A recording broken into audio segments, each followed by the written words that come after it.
ముఖ్యమంత్రి మనోహర్ పారికర్ కన్నుమూశారు. చాలా కాలంగా అనారోగ్య సమస్యలతో బాధపడుతున్న ఆయన ఆదివారం రాత్రి తుదిశ్వాస విడిచారు. కొంతకాలంగా ఆయన అనారోగ్యంతో బాధపడుతున్నారు. కొద్దిసేపటి క్రితమే ఆయన చనిపోయినట్లు డాక్టర్లు ప్రకటించారు. కొంతకాలంగా క్లోమా గ్రంథి క్యాన్సర్తో బాధపడుతున్న ఆయన ట్రీట్మెంట్ కోసం అమెరికా కూడా వెళ్ళొచ్చారు.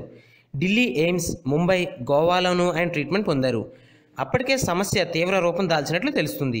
కొన్ని రోజులుగా పారికర్ పరిస్థితి విషమంగా మారడంతో ఆయన బతికే అవకాశాలు తక్కువంటూ ప్రచారం కూడా జరిగింది.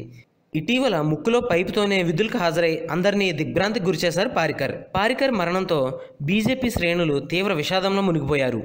పారికర్ గతంలో కూడా దేశ రక్షణ మంత్రిగాను విశేషమైన సేవలను అందించారు. 1994లో మనోహర్ పారికర్ తొలిసారిగా ఎమ్మెల్యేగా ఎన్నికయ్యారు. గోవాలోని ముపుసాలో పారికర్ జన్మించారు. 2000లో గోవా సీఎంగా తొలిసారిగా పారికర్ బాధ్యతలు చేపట్టారు. ఆయన 2000 నుంచి 2002 వరకు, 2002 నుంచి 2005 వరకు, 2012 నుంచి 2014 వరకు గోవా ముఖ్యమంత్రిగా ఉన్నారు. ఆ తర్వాత 2017 మార్చిలో కేంద్ర మంత్రి పదవికి రాజీనామా చేసి గోవా ముఖ్యమంత్రిగా 4వసారి పదవీ ప్రమాణం చేశారు. పారికర్ మృతి పట్ల రాష్ట్రపతి రామ్నాథ్ కోవింద్, ప్రధాని నరేంద్ర మోడీ, ఉపరాష్ట్రపతి వెంకయ్యనాయుడు, బీజేపీ నేతలు, కాంగ్రెస్ అధ్యక్షుడు రాహుల్ గాంధీ, పలువురు నేతలు విచారం వ్యక్తం చేశారు. పారికర్ మృతి చెందిన వార్త తెలిసిన తాను చాలా బాధపడ్డానని రాష్ట్రపతి కోవింద్ ట్వీట్ కూడా చేశారు. యావత్ భారతదేశం అలాగే గోవా ప్రజలు మనోహర్ పారికర్ని మర్చిపోలేరన్నారు. అలాగే ఆయన సేవలను కూడా ఎన్నటికీ మర్చిపోలేరని చెప్పడం జరిగింది.